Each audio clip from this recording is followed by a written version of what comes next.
Nós vamos abrir as nossas Bíblias lá no livro do profeta Jonas, capítulo 4, e nós teremos hoje a nossa última mensagem dessa série, que foi dividida em 4 capítulos, e hoje nós teremos então a conclusão dessa série de mensagens. Jonas capítulo 4, versículos de 1 a 11. E eu quero convidar todos a se colocarem em pé, tá bom? Para acompanhar a leitura. Estou tentando aqui, arrumar o microfone para não... tá bom? Muito bem. Jonas capítulo 4, de 1 a 11, a palavra de Deus nos diz assim: Jonas, porém, ficou profundamente descontente com isso e enfureceu-se. Ele orou ao Senhor: Senhor, não foi isso que eu disse quando ainda estava em casa? Foi por isso que me apressei em fugir para Tarsis. Eu sabia que tu és Deus misericordioso e compassivo, muito paciente, cheio de amor, e que prometes castigar, mas depois te arrependes. Agora, Senhor, tira minha vida, eu imploro, porque para mim é melhor morrer do que viver. O Senhor lhe respondeu: você tem alguma razão para essa fúria? Jonas saiu e sentou-se num lugar a leste da cidade. Ali construiu um abrigo, sentou-se à sua sombra e esperou para ver o que aconteceria com a cidade.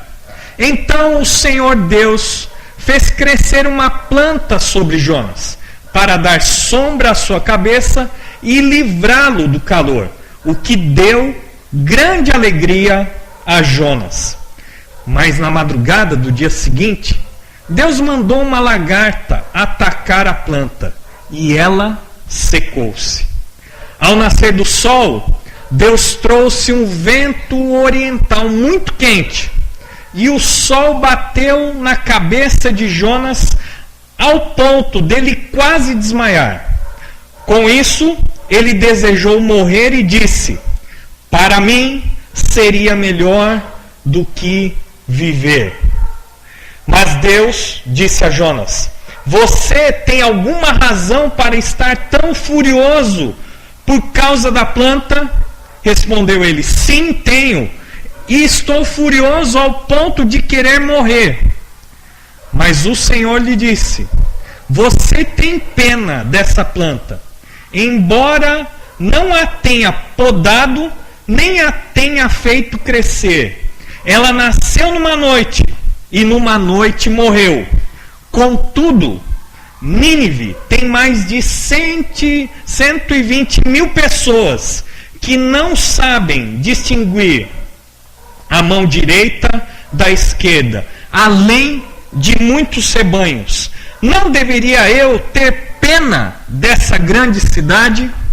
Abaixe sua cabeça, feche seus olhos, vamos orar mais uma vez. Amado Deus e Pai, agora que abrimos a Tua Palavra, pedimos que o Teu Espírito Santo ministre aos nossos corações, que possamos estar abertos para ouvir a Tua voz e principalmente para aplicá-la, obedecê-la em nossas vidas. Pedimos a Deus todas essas coisas e desde já te agradecemos, em nome de Jesus, amém. Vocês podem se assentar? Assim? Tá bom. Vamos ver se melhorou. Davi, se não tiver bom, você levanta as mãos aí, tá bom? Muito bem, irmãos. Nós já sabemos que Jonas era um profeta no reino do norte, em Israel. Ele foi chamado por Deus para pregar na capital da Síria, na cidade de Nínive. Esse império, o império da Assíria, era o grande império em ascensão naquela época. Nesse momento, a Assíria estava guerreando contra o Egito e em breve o próximo alvo dessa grande nação seria sim a nação de Israel. Os assírios então eram os maiores inimigos e a ameaça real ao povo de Israel. Também já aprendemos que os assírios eram marcados pela sua grande crueldade e violência. Era um povo extremamente violento que tinha prazer em destruir, dizimar as nações que eram dominadas. A tarefa dada ao profeta Jonas era que ele fosse então até Nínive e pregasse contra essa cidade.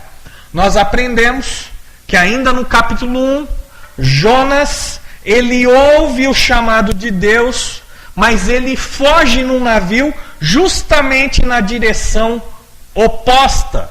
E ele vai então a Tarsis. Mas no caminho para Tarsis, enquanto ele estava navegando para longe da vontade de Deus, Deus manda uma grande tempestade sobre o navio. Jonas então é lançado ao mar, o mar se acalma, os marinheiros que estão naquele navio se convertem ao Senhor e Jonas no mar, ele é engolido por um grande peixe. Ali, dentro do peixe, Jonas se arrepende e clama ao Senhor. O Senhor tem compaixão para com o profeta Fujão, e o peixe, então, depois de 3 dias e 3 noites, o vomita na praia. Jonas, então, ele no capítulo 3, vai até Nínive e prega contra aquela cidade. E Jonas tem uma mensagem muito complexa. Ele simplesmente diz para os moradores de Nínive: daqui a 40 dias, Nínive será destruída. Essa é a mensagem, essa é a pregação do profeta. A cidade era uma cidade muito grande. Para percorrê-la na sua totalidade, levaria pelo menos 3 dias. Mas logo no primeiro dia, quando Jonas prega a palavra de Deus, quando ele diz: daqui a 40 dias Nínive será destruída, algo surpreendente acontece. Os ninivitas se convertem ao Senhor. Aqueles homens, aquelas mulheres, creem na pregação de Jonas. E eles se arrependem dos seus maus caminhos. Essa pregação chega até o palácio do rei. O rei e também os nobres se arrependem dos seus pecados e decretam um jejum em toda a cidade. Homens, mulheres, crianças e até mesmo os animais deveriam jejuar em expressão de arrependimento. E é muito interessante, porque lá no versículo 10 do capítulo 3 de Jonas, nós vemos o seguinte: tendo em vista o que eles fizeram e como abandonaram os seus maus caminhos, Deus se arrependeu e não destruiu como tinha ameaçado. Deus viu dos céus o arrependimento daquela cidade. Ele viu como o rei, os nobres e toda a população de fato atenderam a palavra do Senhor. Ele viu de fato o arrependimento no coração e também nas atitudes das pessoas. Ele viu como toda aquela cidade se empenhou em clamar pelo perdão de Deus. E Deus, quando ele vê isso acontecer naquela cidade, a palavra de Deus nos diz que ele se arrependeu daquilo que ele tinha dito que iria fazer. E ele então não destruiu Nínive como tinha ameaçado. Assim termina o capítulo 3.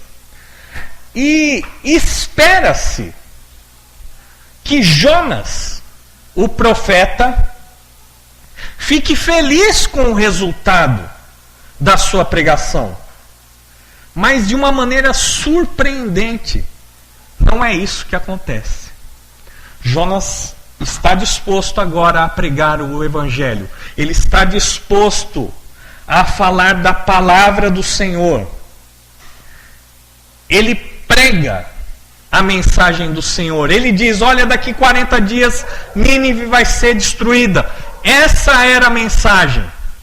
O povo então atende à pregação de Jonas. Existe uma comoção, uma verdadeira conversão. Deus então decide não destruir aquela cidade, mas perdoá-la. O profeta tinha alcançado sucesso na sua pregação. Afinal de contas, uma cidade inteira se converteu ao Senhor através da sua pregação.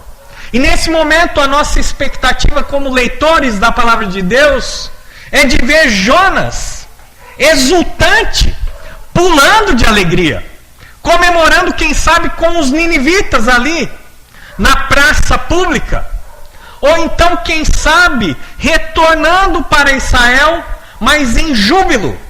Mas não é isso que acontece. Foi justamente isso que nós vemos no capítulo 4. Em primeiro lugar, eu gostaria de compartilhar com os irmãos, nessa noite, a reação de Nínive, a reação de Deus e também a reação de Jonas. Vamos ver novamente o capítulo 3, a partir do versículo 10, depois o capítulo 4 até o versículo 3. Acompanhem comigo a leitura na sua Bíblia. Tendo em vista o que eles fizeram e como abandonaram os seus maus caminhos, Deus se arrependeu e não destruiu como tinha ameaçado. Jonas, porém, ficou profundamente descontente com isso e enfureceu-se. Ele orou ao Senhor: Senhor, não foi isso que eu disse quando ainda estava em casa? Foi por isso que eu me apressei em fugir para Tarsis. Eu sabia que tu és Deus misericordioso e compassivo, muito paciente, cheio de amor, e que prometes castigar, mas depois te arrependes. Agora, Senhor, tira a minha vida, eu imploro, porque para mim é melhor morrer do que viver. A reação de Nínive diante da pregação da palavra é que Nínive se derrete diante da mensagem. A reação de Deus diante da conversão de Nínive é que Deus se compadece daquelas pessoas. Mas nós temos também que olhar a reação de Jonas. E enquanto Nínive se derrete, Deus se compadece, Jonas, ele se endurece. Jonas ficou profundamente descontente com isso. Descontente com quem? Com a compaixão de Deus para com aquelas pessoas. Literalmente, essa frase que você encontra na sua Bíblia, que Jonas ficou descontente com isso, significa que Jonas achou que aquilo que Deus fez foi errado. Deus? Como assim? O Senhor não pode se compadecer daquelas pessoas. Está errado. Você disse que ia destruir. E esse povo se arrepende e você não vai mais destruir esse povo. O Senhor não vai mais consumi-los. Segundo Jonas, Deus cometeu um grande erro em não destruir aquela cidade. O texto continua e diz que Jonas enfureceu-se. Literalmente, Jonas ficou fervendo de raiva. Já ficou fervendo de raiva? Que você sente o sangue subir, que o seu rosto começa a pegar fogo, que você começa até a tremer. Foi isso que Jonas sentiu naquele momento. Ele estava como um óleo fervente dentro de si. Tudo isso porque Deus teve compaixão de Nínive. Jonas pregou para condenar, mas Deus queria salvar. E por isso Jonas ficou tão irado contra Deus. No livro de Jonas, nós vemos o registro de duas orações que são feitas pelo profeta. A primeira oração que ele faz é no capítulo 2, quando ele está dentro da barriga, do ventre do peixe. E naquele momento em que ele ora ao Senhor, ele pede por salvação. A segunda oração que nós encontramos nesse livro, que é feita pelo profeta, encontra-se no capítulo 4. E veja bem, que nessa segunda oração, Jonas reclama justamente do Deus que também salva outras pessoas.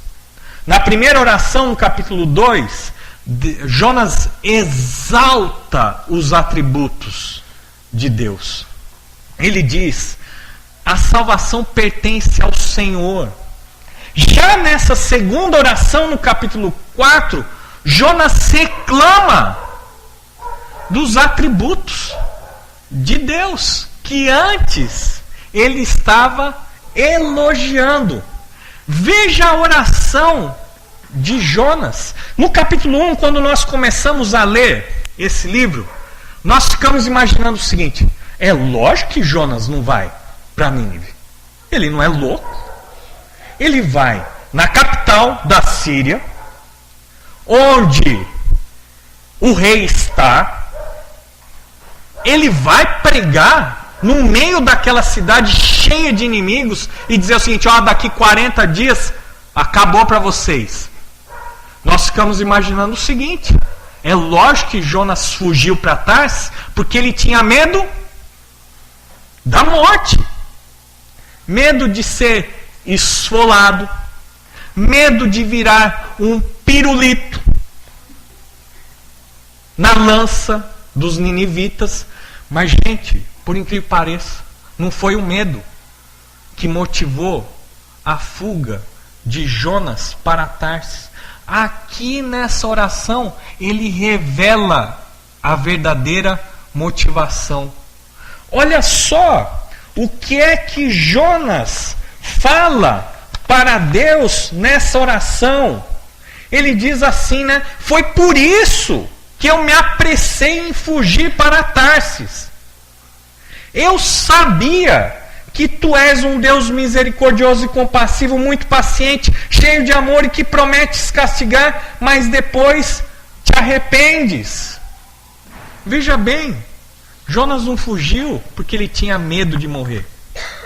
Jonas fugiu porque ele tinha medo de Deus perdoar os ninivitas e deles continuarem vivos, deles serem salvos, deles continuarem sendo um instrumento possível nas mãos de Deus para castigar o povo de Israel. É muito interessante essa oração do profeta, porque ele reclama dos atributos de Deus. Deus, assim não dá. De jeito nenhum, como pode? Eu sabia, Deus, ó, O Senhor é misericordioso. Assim não dá. O Senhor é compassivo. Não, o Senhor é um Deus cheio de amor. Não, Deus, eu sei como o Senhor é. O Senhor promete que vai castigar, mas depois te arrependes. Como um profeta de Deus pode orar reclamando da misericórdia de Deus, da compaixão de Deus? Como um profeta pode reclamar que Deus é um Deus muito paciente? Como o profeta pode insultar ao Senhor? Porque Deus é cheio de amor. Como o profeta pode reclamar que Deus promete castigar, mas depois ele se arrepende? Essa oração, com certeza, é uma oração que Jonas fez, baseada num texto muito conhecido, principalmente pelos profetas do Senhor. É uma referência aos atributos de Deus de Êxodo 34, versículo 6. Você não precisa abrir a sua Bíblia. Mas essa passagem é justamente aquela passagem quando Deus está comissionando Moisés. E Moisés, então, ele diz: Deus, eu quero que o Senhor me mostre a tua glória. E Deus então diz para Moisés: Moisés, ninguém pode me ver e continuar vivo. Mas eu vou deixar você ver um pouquinho só da minha glória. Eu vou passar entre uma fenda, vou tapar os seus olhos, mas no final eu vou tirar para você ver a minha glória, pelo menos as minhas costas.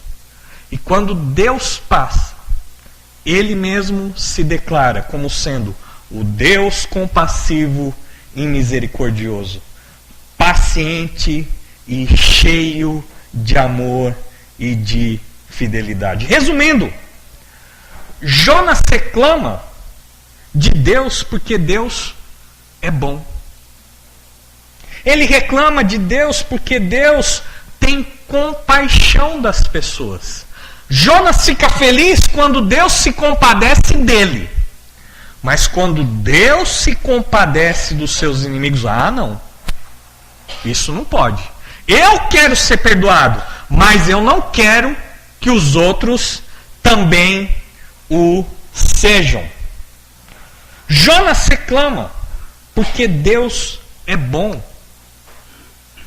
Irmãos, isso é muito mais comum do que nós imaginamos. Porque quanto mais nós reconhecemos que Deus é bom, mais eu e você temos que admitir que nós somos maus. Quanto mais nós reconhecemos que Deus é santo, ao mesmo tempo nós temos que admitir o quão pecadores nós somos. Quando nós reconhecemos que Deus é um Deus compassivo, nós somos confrontados com a realidade de que nós não somos compassivos. E por isso, Jonas então reclama da bondade de Deus. Reclama porque ele age com bondade para com todos aqueles que se arrependem dos seus maus caminhos. Duas observações aqui sobre o arrependimento. Em primeiro lugar, o arrependimento de Nínive. Precisamos entender o seguinte, que arrependimento não é quando você fica triste, mas é quando você muda de dentro para fora. Nós achamos que o arrependimento é simplesmente um sentimento. É uma tristeza profunda. E é verdade, o arrependimento também ele nasce nos nossos sentimentos.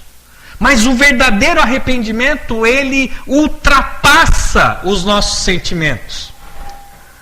O verdadeiro arrependimento implica em uma mudança, mas é uma mudança de dentro para fora. uma mudança nos nossos sentimentos, na nossa maneira de pensar, que se reflete principalmente nas nossas atitudes. Esse é o verdadeiro arrependimento. Por isso, nós podemos ter a certeza de que Nínive, de fato, se arrependeu de verdade. Primeiro porque eles ouviram uma pregação muito simples. Daqui 40 dias, Deus vai destruir vocês. E é interessante, porque Deus manda o profeta pregar uma mensagem que eles iriam entender. Por quê? Porque os assírios sabiam o que era destruir uma cidade.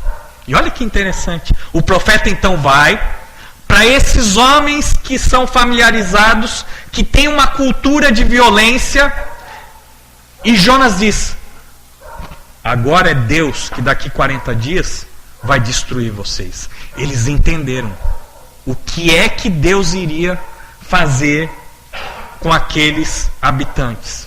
Nós percebemos que é um arrependimento genuíno, porque é um arrependimento que começa justamente no coração, quando eles creem na mensagem, e é expressa através de orações e também de mudança. É muito interessante essa questão do jejum. É um pedido externo de súplica, de misericórdia para Deus. É interessante porque desde o rei até os animais, todos eles são vestidos de panos de saco. Esse tipo de vestimenta era uma expressão da miséria que eles reconheciam que estavam. Eles estavam totalmente desprovidos diante desse Deus que disse que iria destruir a cidade.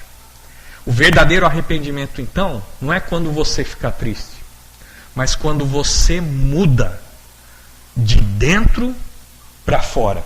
Uma segunda observação a respeito do arrependimento. Aqui nós temos de novo a menção do arrependimento de Deus. No final do capítulo 3, versículo 10, e agora quando Jonas diz: ah, Deus, eu sei que o Senhor promete castigar, mas depois te arrependes. Primeira coisa que nós precisamos nos lembrar é que arrependimento é para aqueles que pecam, que erram. Deus, ele não peca, ele não erra. Então, por que a Bíblia usa justamente essa palavra para descrever a atitude de Deus? A palavra arrependimento aqui nesse texto, na verdade, é uma antropopatia. Vou repetir, difícil, né? Antropopatia. E o que é a antropopatia? Gente, nada mais é do que um recurso de linguagem, onde você tenta traduzir um sentimento de Deus comparando com um sentimento humano.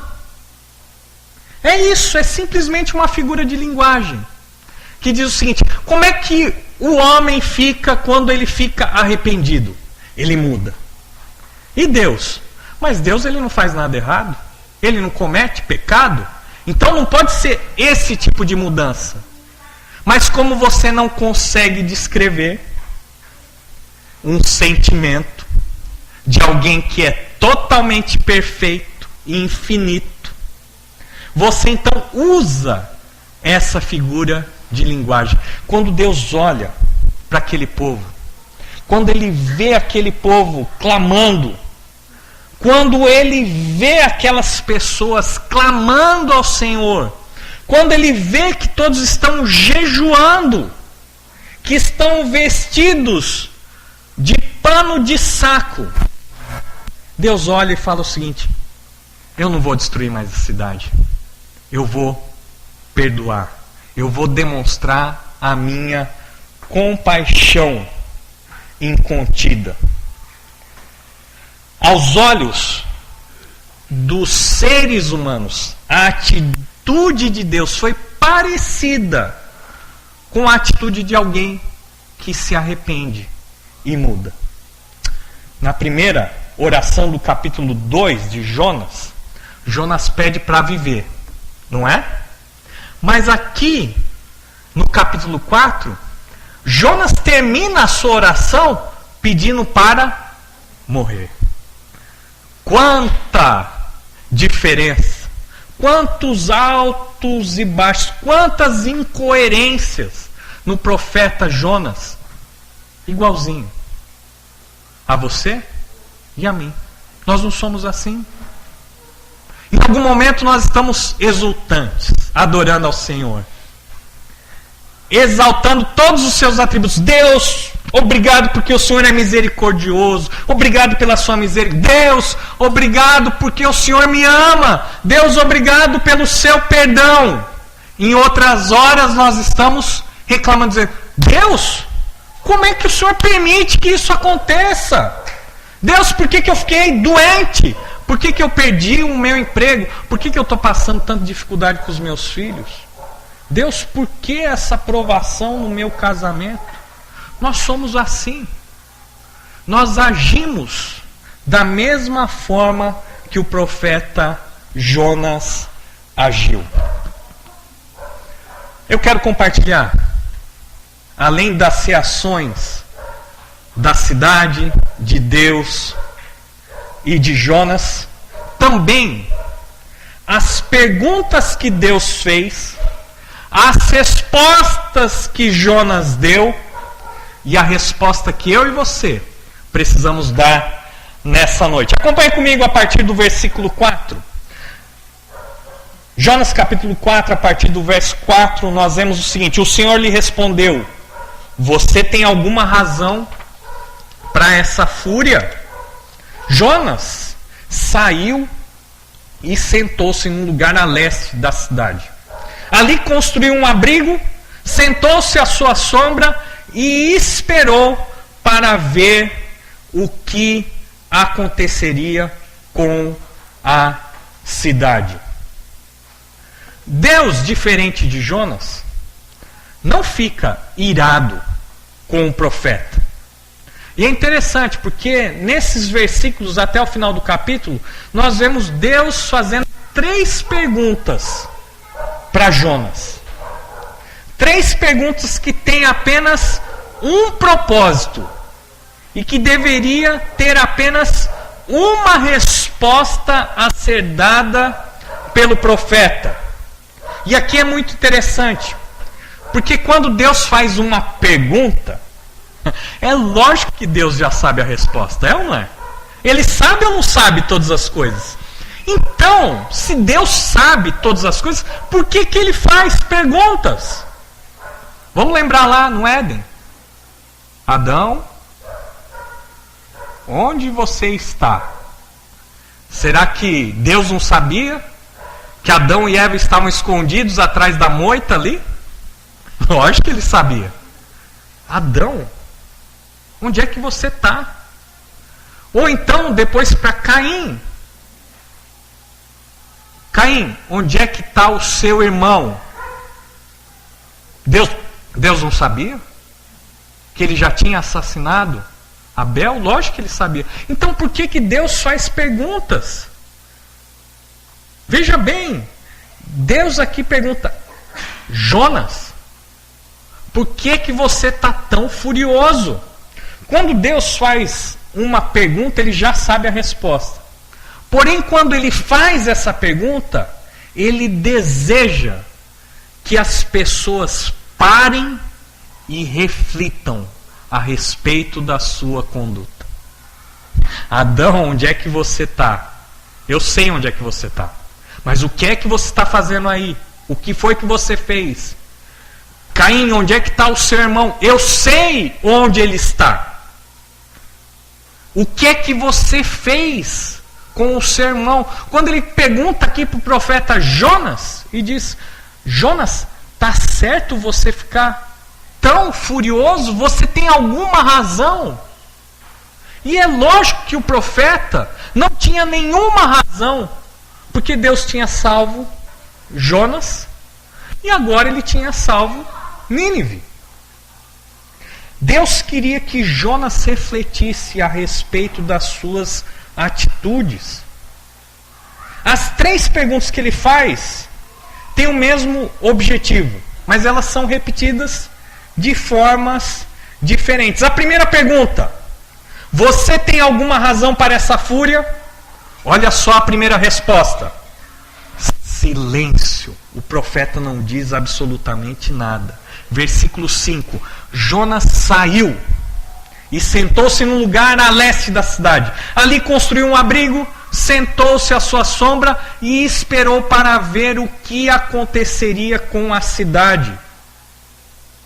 Você tem alguma razão para essa fúria? Foi isso que Jonas fez. Ele foi ao leste da cidade, arranjou um lugarzinho, fez uma cabaninha, e todo israelita sabia fazer uma cabaninha, por causa das festas dos tabernáculos, das cabanas. Ele faz ali, e ele fica ali sentado, esperando o quê? Ver o que Deus ia fazer com aquela cidade. Jonas, por que você está tão nervoso? Você tem alguma razão para isso? Ele sai. E é interessante, porque ele sai da cidade. Quer dizer que ele tem uma expectativa.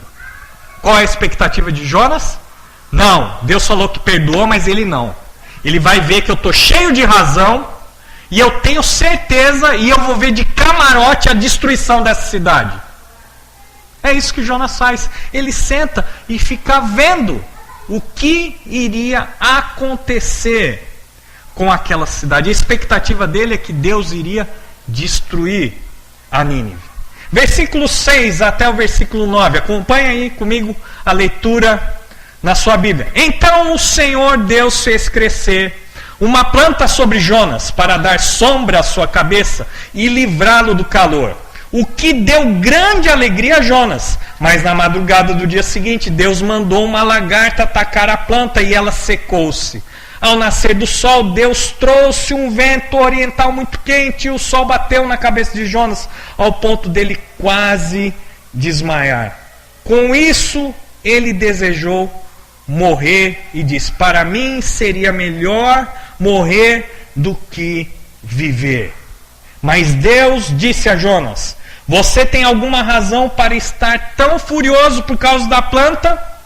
Respondeu ele: sim, eu tenho. Eu estou furioso ao ponto de querer morrer.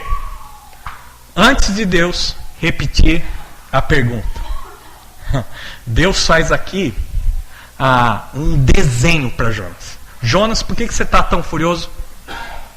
Jonas, você não entendeu. Eu vou desenhar para você, tá bom? Para você entender direitinho.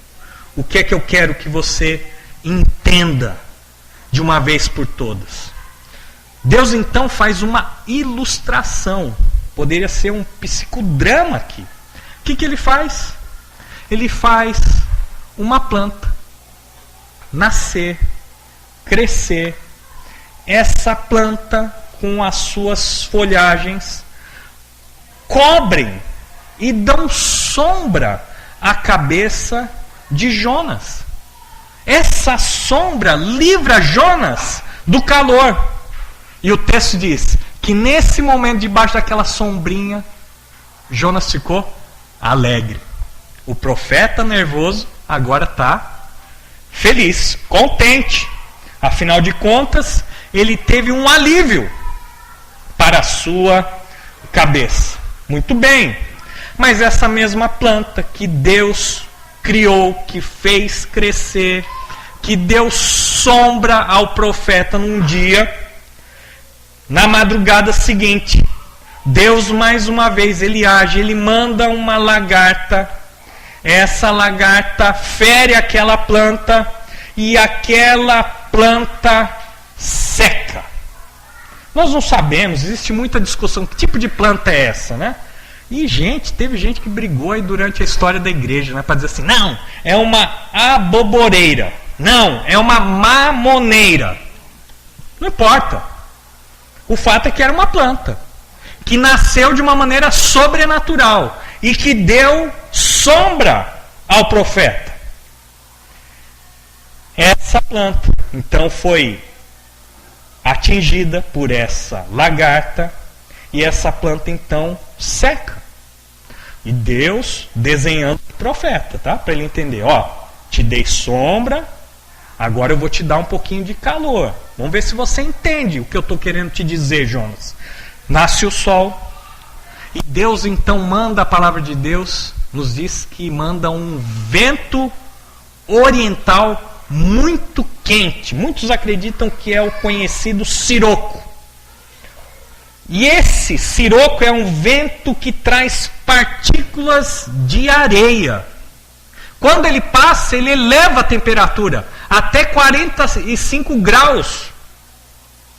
O vento sopra quente, as nuvens se dissipam e o sol bate forte na cabeça de Jonas, ao ponto dele quase desmaiar. A planta seca e a alegria acaba, não é isso? A planta secou, a alegria de Jonas simplesmente se esvai. Aqui nós encontramos dois atributos de Deus, revelados em todo o livro de Jonas. Primeiro, nós precisamos entender a respeito da soberania de Deus.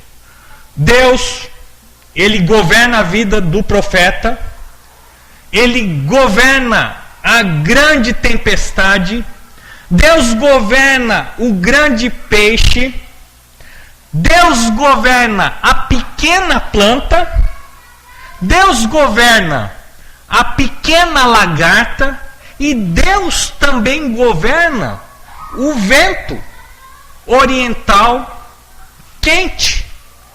Nós vemos aqui Deus governando todas as coisas. Todas as coisas se submetem à vontade de Deus, menos o profeta. Menos o profeta. A tempestade obedece, o peixe obedece. Os marinheiros que não conheciam a Deus se convertem. Os ninivitas se convertem.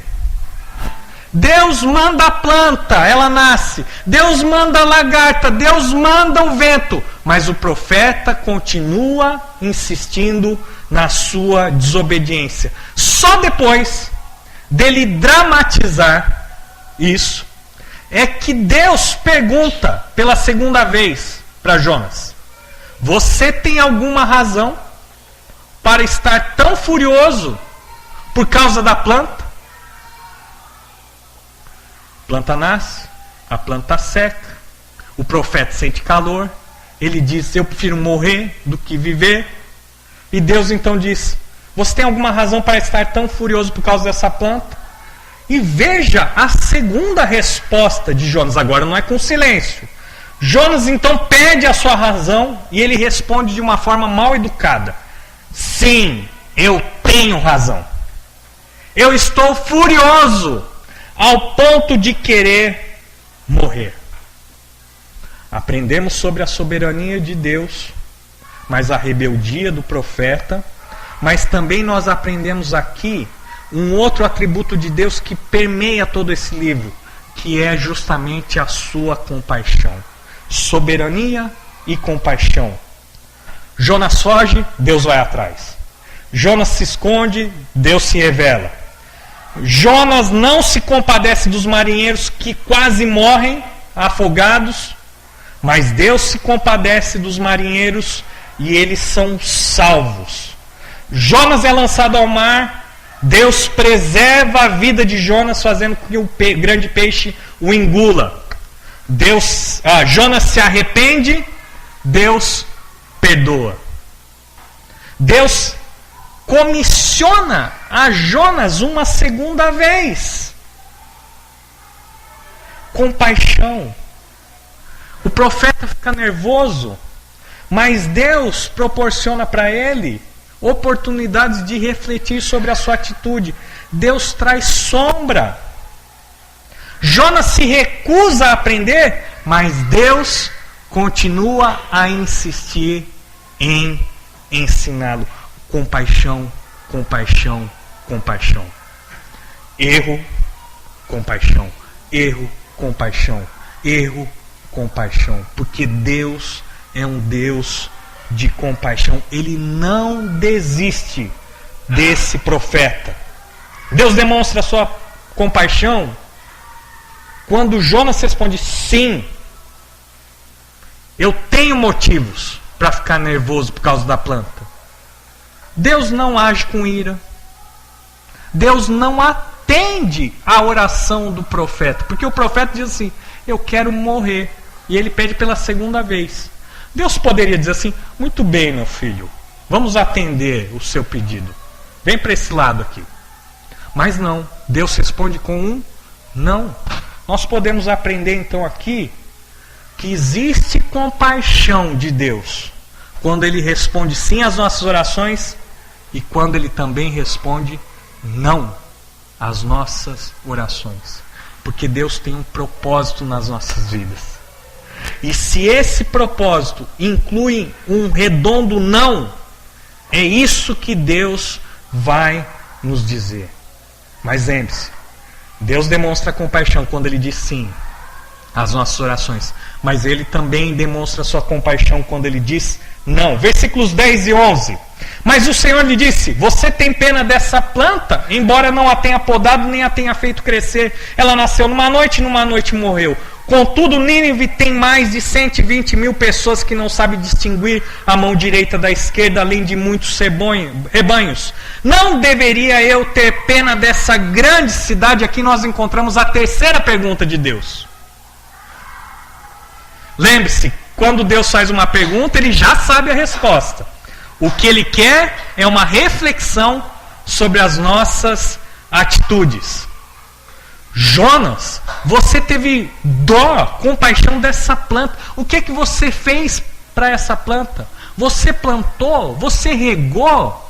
Você fez essa planta crescer? Não. Então por que você está nervoso? Por que você tem compaixão dessa planta? Agora Nínive, essa grande cidade, que é uma cidade importante para mim, Nínive, nessa cidade nós encontramos mais de 120 mil pessoas que não sabem discernir entre a mão direita e a mão esquerda. Muitos estudiosos dizem que essa é uma referência às crianças daquela cidade. Porque as crianças, elas não sabem distinguir, não é? A mão direita da esquerda, a esquerda da direita. Tem muito adulto que depois de crescido não sabe também, né? Esquerda, direita. Mas é uma referência às crianças. Jonas, você tem dó de uma planta e você não tem dó de 120 mil crianças que habitam aquela cidade? Jonas, você não tem dó nem mesmo das crianças? Então tenha dó dos animais. Hoje em dia, nós vemos como as coisas estão invertidas, né? As pessoas gastam muito mais dinheiro com os seus bichinhos de estimação do que investem no cuidado de outros seres humanos. Olha só o que Deus está falando para Jonas. Jonas, você tem dó dessa planta? Você não tem compaixão daquelas crianças? Jonas, você tem dó dessa planta e você não tem dó dos animais daquela cidade? Jonas, será que eu não deveria ter pena dessa grande cidade? Jonas, você não plantou aquela planta. Você não regou, você não fez a planta crescer. Mas aqueles habitantes daquela cidade, eles foram criados à minha imagem e semelhança. São vidas. Além dos habitantes, nós temos muitas crianças. Além das crianças, existem muitos rebanhos. São minha criação. Eu não deveria ter pena dessa grande cidade. Provavelmente Nínive tinha aproximadamente uns 600 mil habitantes ao todo. E Deus pergunta: você tem pena dessa planta que você não criou? Nasceu num dia e morreu no outro. Você não deveria ter pena também daquelas pessoas, das crianças dos rebanhos? Eu não deveria ter pena daquela grande cidade? Essa é a terceira pergunta. E o meu tempo já estourou, tá, gente? Eu prometo que eu vou melhorar nisso daí, mas eu não consigo expor a Bíblia em tão pouco tempo, tá? Olha só, terceira pergunta. A terceira resposta qual é? Leia aí, qual é a resposta de Jonas? Não tem. Sabe por que não tem? Que não é para o profeta responder, mas é para eu e você que estamos lendo esse livro responder. Deus deveria ou não ter pena daquela grande cidade? O que você acha? Você acha que Deus deveria ou não ter compaixão daquela grande cidade? Por isso esse livro termina dessa maneira. Deus pode ou não pode ter compaixão de quem Ele quiser ter compaixão. Deus teve compaixão da sua vida. Deus teve compaixão pela minha vida. Deus pode ter compaixão para com qualquer pessoa. Aplicando a palavra que nós ouvimos. Primeiro, Deus é um Deus de compaixão. Não existe nada e ninguém que não possa ser alcançado pela misericórdia de Deus. Essa é a primeira grande lição. A segunda grande lição: Deus quer que troquemos a dureza do nosso coração pela sua imensa compaixão. Deixe seu coração de pedra aqui nesse lugar hoje e saia com o seu coração movido pela compaixão de Deus. C.S. Lewis diz o seguinte: se o maior pecador que você conhece não é você, você precisa se conhecer melhor. Se o maior pecador que você conhece não é você, você precisa se conhecer melhor. E a terceira e última lição: Deus quer compaixão daqueles que cumprem a sua missão. A missão é de Deus. A mensagem é de Deus. A salvação é de Deus. Mas Ele espera que eu e você, ao cumprirmos a missão que é dele, nós tenhamos também compaixão em nosso coração. Proclamação, pregação com compaixão. E compaixão com proclamação. Compaixão com pregação. Ame seus inimigos. Perdoe aqueles que te tenham ofendido. Pregue para os que estão perdidos. Abaixe sua cabeça, feche seus olhos. Amado Deus e Pai, o que dizer nessa noite? O que nós podemos falar ao Senhor, senão reconhecer que o Senhor é um Deus misericordioso, compassivo, paciente, cheio de amor, que prometes castigar, depois te arrependes. O Senhor é bom. O Senhor é bom para cada um de nós. E pedimos agora que a tua bondade, que a tua compaixão permeie as nossas vidas, para que possamos olhar para as pessoas que ainda não te conhecem com essa mesma compaixão.